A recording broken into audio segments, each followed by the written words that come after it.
Ethan Sterling jabbed the intercom. "Brenda, get me the latest on those Medicorp offers, and tell Richard Bell I'm skipping partners' lunch. Mr. Bell specifically requested—" "I don't care what Richard requested. 300 families waiting for justice, Brenda. Medicorp's drowning us in paperwork. Lunch can wait." Ethan turned to the medical files stacked on his desk, each a life shattered by Medicorp's negligence. The view of the New York harbor from his corner office at Sterling and Bell meant nothing today.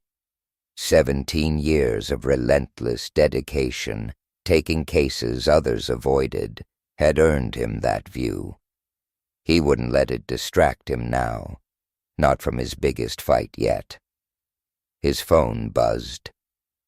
"Ethan Sterling. Carla Rodriguez is here. Send her in."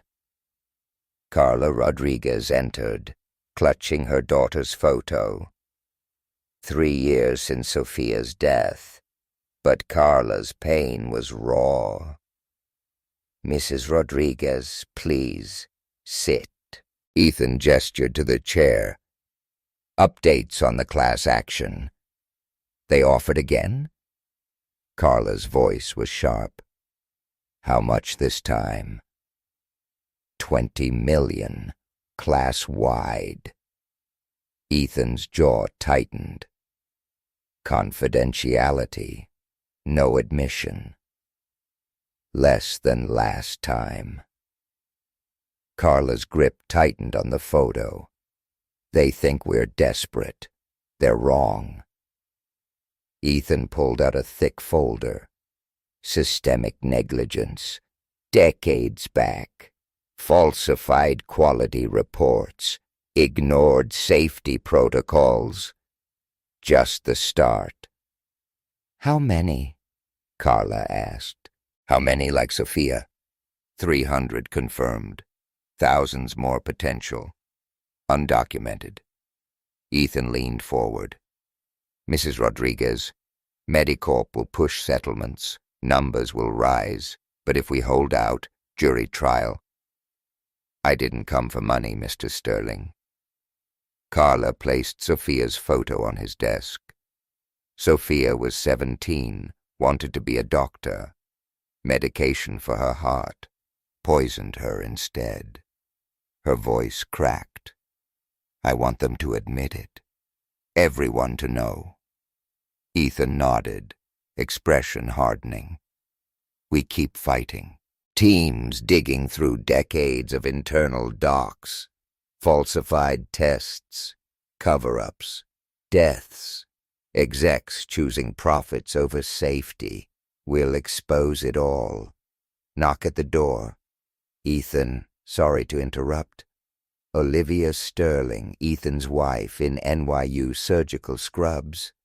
She stopped, seeing Carla. "Dr. Sterling." Carla stood. "Mrs. Rodriguez, please stay." Ethan gestured for Olivia to wait. Almost done. Olivia's smile didn't reach her eyes. "Of course, I'll wait out there." Olivia left. Ethan turned back to Carla. "Hearing next week, Judge Thompson. Tough on corporations. Show him the patent, they'll try to stop you." Carla interrupted. "Medicorp has too much to lose." Ethan's expression darkened. "Let them try. 3 years building this case. Every buried document, silenced witness, documented. They can't hide anymore." Carla left. Olivia returned. Medicorp victim's family. Sophia Rodriguez's mother. Contaminated heart medication case. Ethan began packing his briefcase. "What brings you here?" "Middle of the day?" "Nathan's science fair tonight." "You promised." Olivia perched on his desk. "DNA analysis project. First place, summer internship at the university." Ethan paused. Depositions till 6, then hearing prep. He's 14, Ethan. Olivia's voice softened. Needs his father there. He needs to understand some things are worth sacrificing for. Ethan snapped his briefcase shut. This case could save thousands. Set precedent. Force pharma to prioritize safety over profit. Next case, after that. Olivia stood, frustration in her voice. Always another crusade, Ethan. Always another battle that can't wait. Meanwhile, your son grows up without you. Not fair. I make time. Ethan's voice sharper than intended. Between depositions, court recesses. When? Olivia's voice edged. Nathan's not asking much, just one evening. Ethan's phone buzzed. Mr. Sterling, deposition team ready, conference room 3. Gotta go. Ethan gathered files. Tell Nathan I'll make it up to him this weekend. Robotics exhibition, he mentioned. Olivia's expression hardened. I'll tell him. We both know something will come up. She turned to leave, paused at the door. You know the irony. You're so focused on saving everyone else's families. You can't see what's happening to your own. Door closed. Finality that should have worried Ethan more, but his mind was already on depositions. Evidence for Judge Thompson, justice for Carla Rodriguez, and hundreds more. Didn't notice Olivia lingering outside, phone out, quick message typed. We need to talk tonight. Same place. Response instant. I'll be there. Hidden agendas. Judge Thompson's chambers, federal courthouse, felt more like a library. Legal volumes lined walls, spines cracked, worn. Judge himself, behind massive oak desk, reading glasses perched, reviewing docs. Pattern of negligence spans 20 years, Your Honor. Ethan stood before the desk, shoulders squared. Medicorp didn't just fail quality control, they actively concealed contamination evidence. People died while they covered up. Strong allegations, Mr. Sterling. Thompson peered over glasses. Evidence to support them, I assume. 3 years' worth. Ethan placed folder on desk.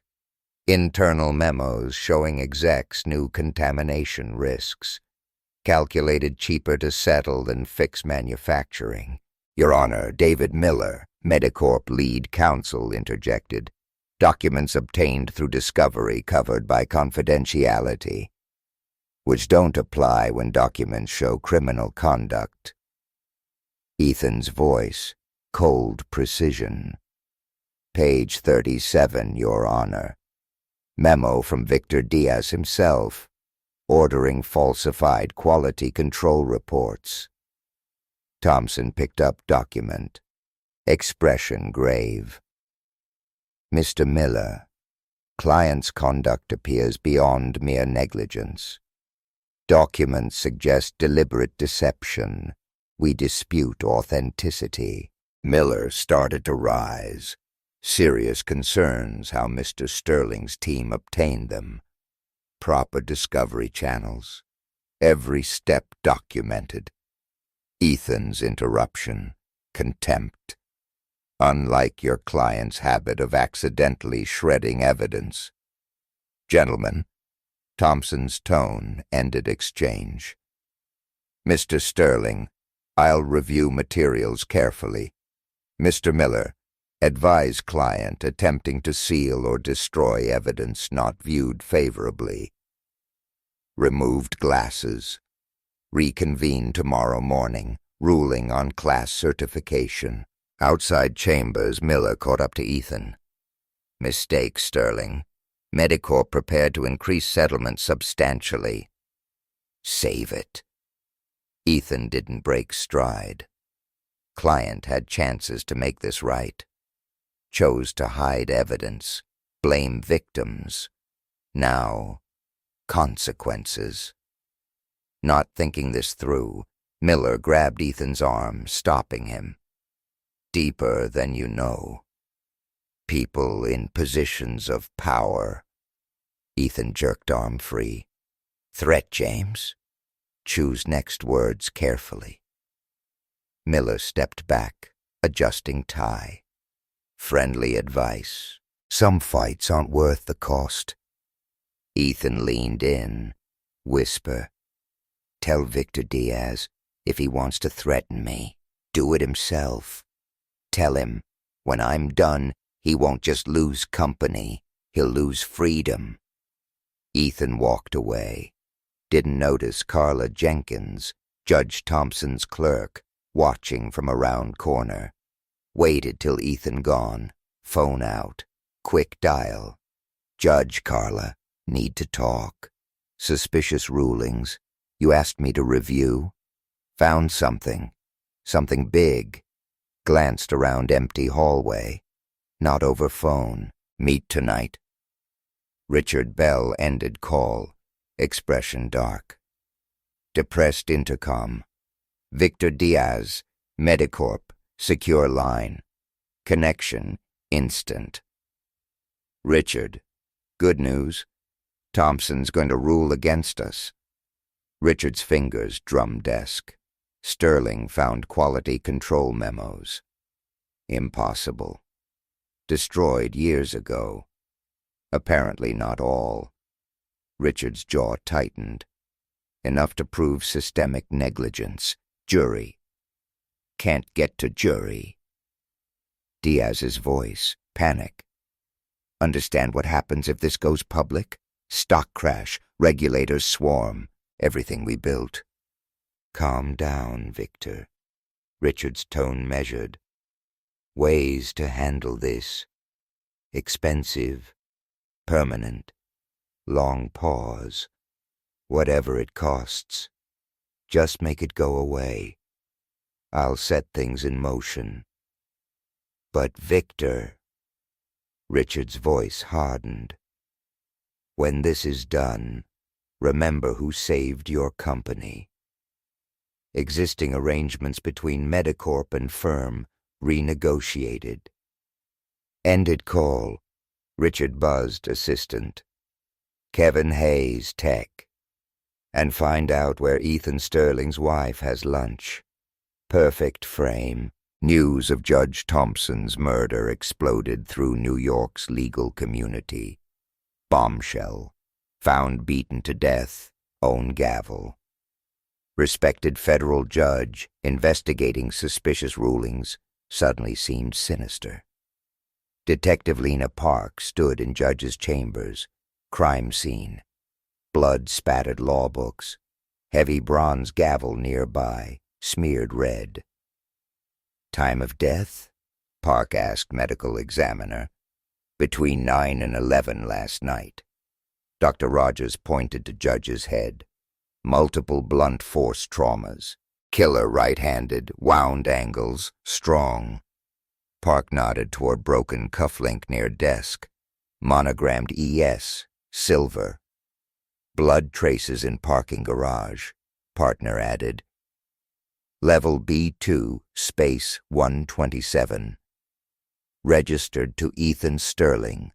Park finished. Sterling and Bell Star litigator. Argued major case before Thompson yesterday. Security footage. Entering building 9:47 p.m. Partner checked notes. No footage leaving. Cameras on east exit, conveniently malfunctioning. Park's expression hardened. Get me everything on Sterling. Cases, finances, personal life. Case he argued yesterday. Investigation moved fast. Each piece of evidence perfectly placed. Breadcrumbs to Ethan Sterling's door. Grand jury room. Diana Prince dabbed eyes with tissue. Obsessed with Medicorp case. Never seen him like that before. Anger, paranoia. Mr. Sterling ever threatened Judge Thompson? Prosecutor asked. Not directly. Diana hesitated. Day before, after hearing, overheard him on phone. One way or another, this ends tomorrow. Sounded dangerous. Kevin Hayes's testimony, Sterling and Bell tax attorney, more damaging. Irregularities in Mr. Sterling's finances. Offshore accounts, untraceable transfers. Confronted him, said some things worth any cost. But Olivia's testimony sealed Ethan's fate. Witness box, composure perfect, words measured. Ethan changed after Medicorp case, consumed, aggressive, paranoid. Stopped coming home, stopped Nathan's events. Paused, voice breaking slightly. Night Judge Thompson died. Ethan came home late. Clothes, blood. Said nothing, nosebleed. Hands shaking. Jury never saw text she sent during recess. It's done. He'll never suspect. Or reply from Richard. You were perfect. Everything's proceeding as planned. Trial felt like formality. Ethan's defense team, oddly unprepared, missing challenges, cross-examination. Prosecutor painted picture of man driven to violence, obsession. Murdered judge to prevent unfavorable ruling. Jury, 6 hours, guilty. Verdict read. Ethan's eyes locked onto Olivia's. Saw something in her expression. Not grief, guilt, but triumph. Judge Hayes' voice cut through courtroom. Ethan Sterling, guilty of first-degree murder. Nature of crime, murder of federal judge, demands severest punishment. Life imprisonment, without parole. Officers led Ethan away. Richard Bell watched from gallery, face mask of concern. Phone buzzed. Message from Victor Diaz. Worth every penny. Partnership agreement ready to sign. Corridor outside. Olivia met Richard's eyes briefly. No words. Shared glance carried volumes. Perfect frame complete. Ethan Sterling, righteous crusader, life in prison. Medicorp case, quietly settled. Real conspiracy, judicial bribes, corporate corruption, murder, safely hidden. Or so they thought. Didn't notice Nathan Sterling, back of courtroom. Young face set, determination. Watching father led away. Didn't see him slip small recording device back into pocket, or notice eyes tracking every move between mother and Richard Bell. No way of knowing. Perfect crime, planted seeds of own destruction. Framing Ethan Sterling, created enemy with nothing left to lose. Son determined to uncover truth, no matter cost. Cell doors close in 5. Officer Davis announced, stepping away. Jax's voice, low, measured. You're the lawyer. Killed the judge. I didn't kill anyone. Ethan placed belongings on top bunk. That's what everyone says in here. Jax finally looked up, eyes sharp, assessing, most of them lying. You're not. Ethan turned to face him. What makes you so sure? 20 years. Special Forces teaches you to read people. Guilty ones, Got this look, carrying something heavy. You don't have that look. Jack set book aside. You've got the look of someone betrayed. Cell door clanged shut. Ethan remained standing, studying cellmate. And what's the look of someone planning to do something about it? Slight smile crossed Jax's face. Now that's a more interesting conversation. Glanced at security camera, tapped side of bunk. Sit. Let's talk appeals process. Weeks passed. Ethan established routine. Day. Helped inmates with legal paperwork, building network, grateful allies. Night. Jax and Ethan. Strategy. First mistake. Trusting system. Jack said one evening, voice whisper. Courts, lawyers, judges, all part of same corrupt machine. I was part of that machine. Ethan replied.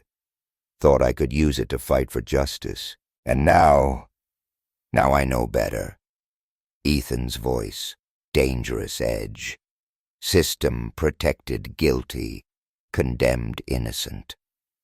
When I get out, I'm tearing it down.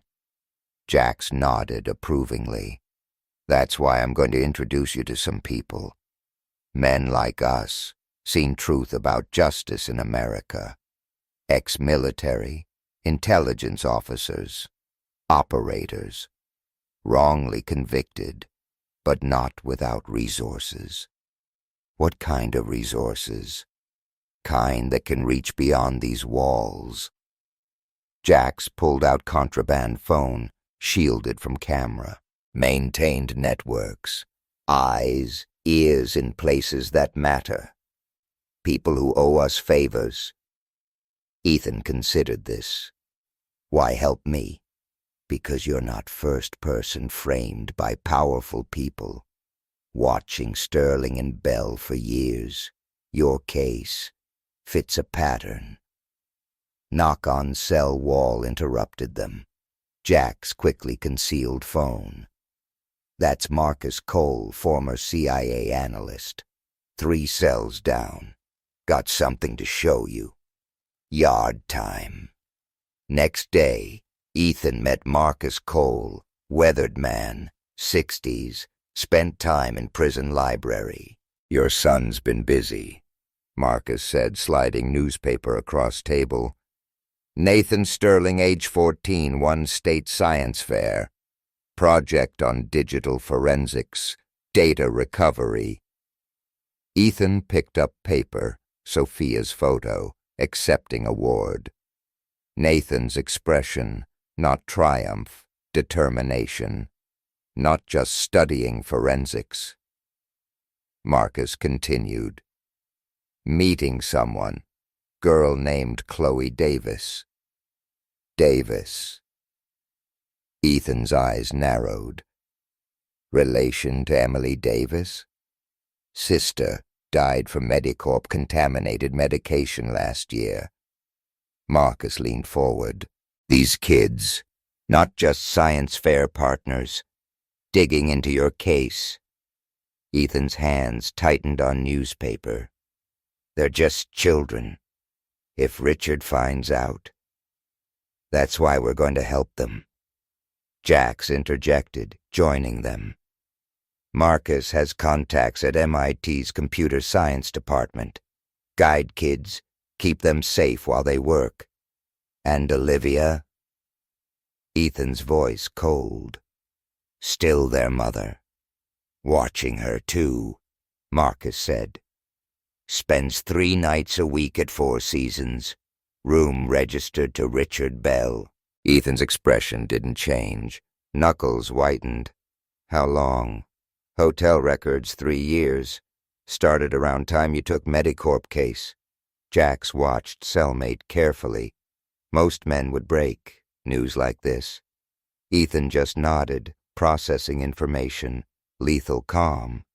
They think they've won. Ethan said finally. Think I'm locked away, powerless. But they forgot something important. What's that? Marcus asked. A man with nothing left to lose.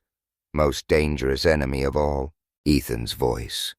Absolute conviction. I'm going to destroy them. Not just expose them.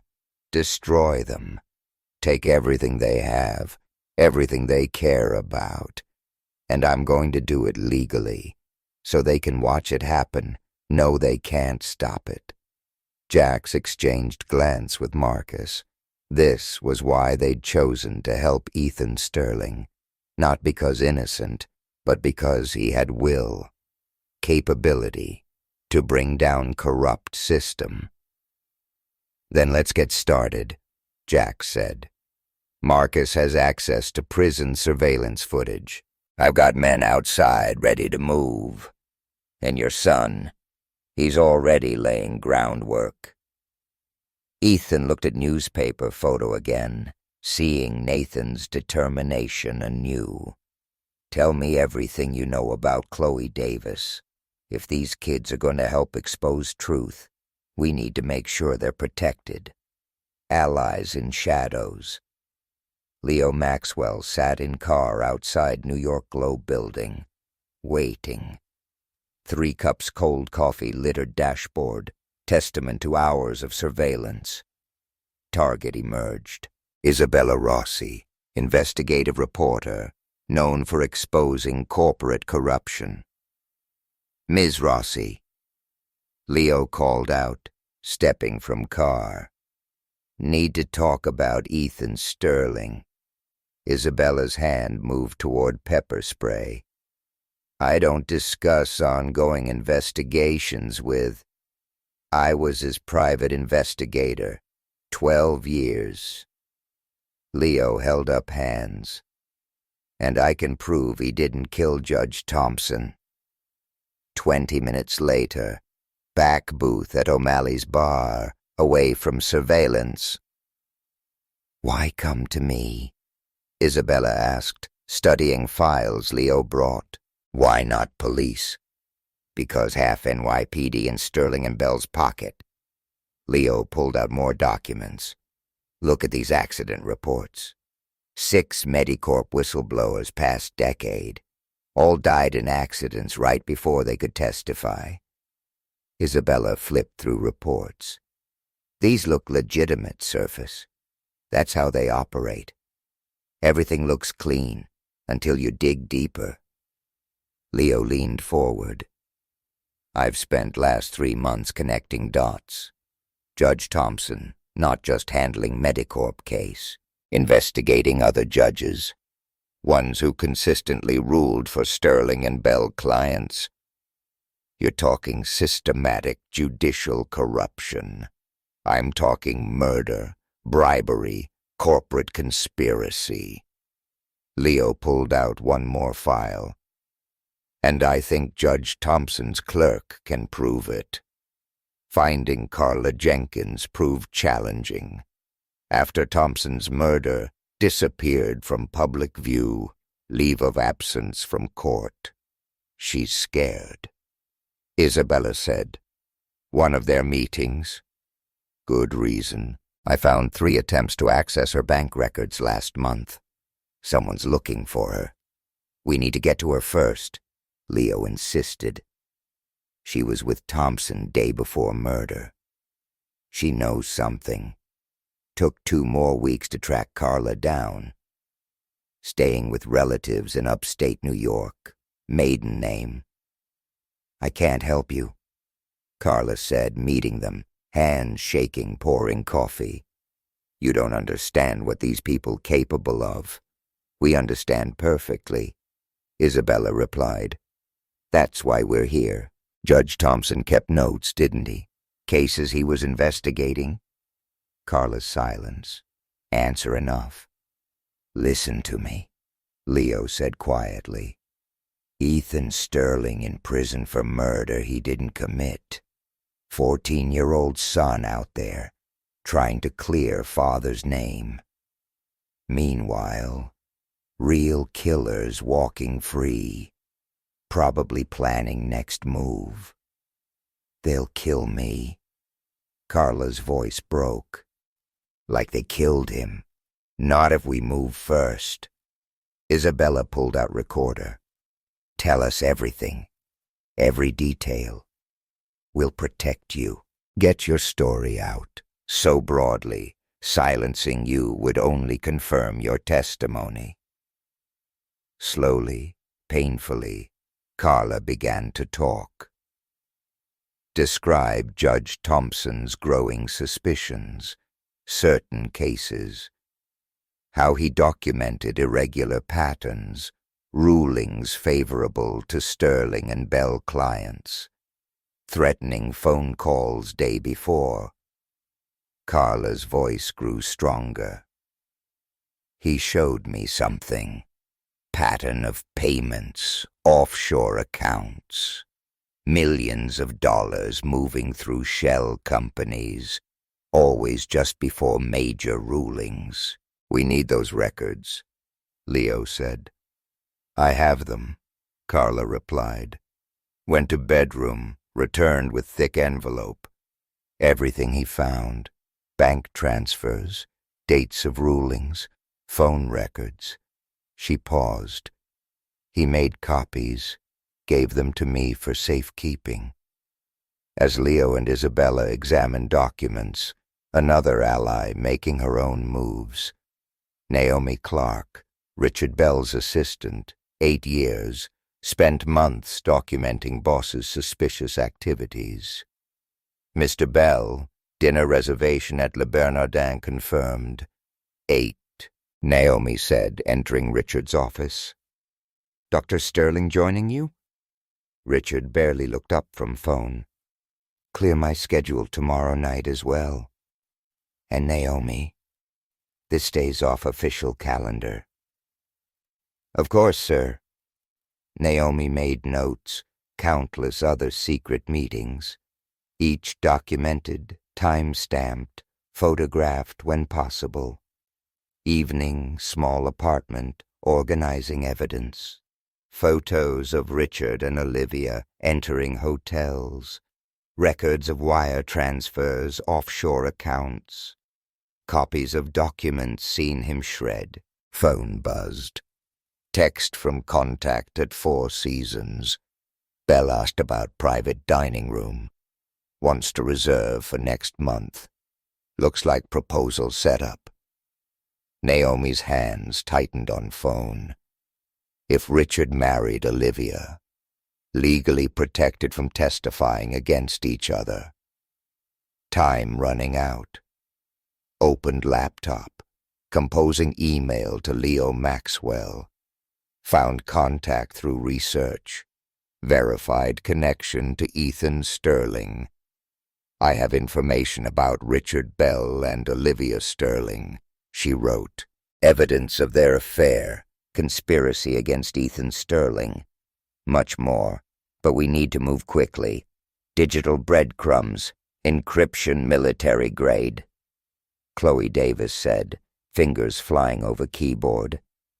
But there's always a way in. Nathan Sterling watched lines of code scroll across screen. Converted Chloe's garage, investigation headquarters, computers, servers humming. How'd you learn all this? Nathan asked. Chloe's expression hardened. After Emily died, I wanted answers.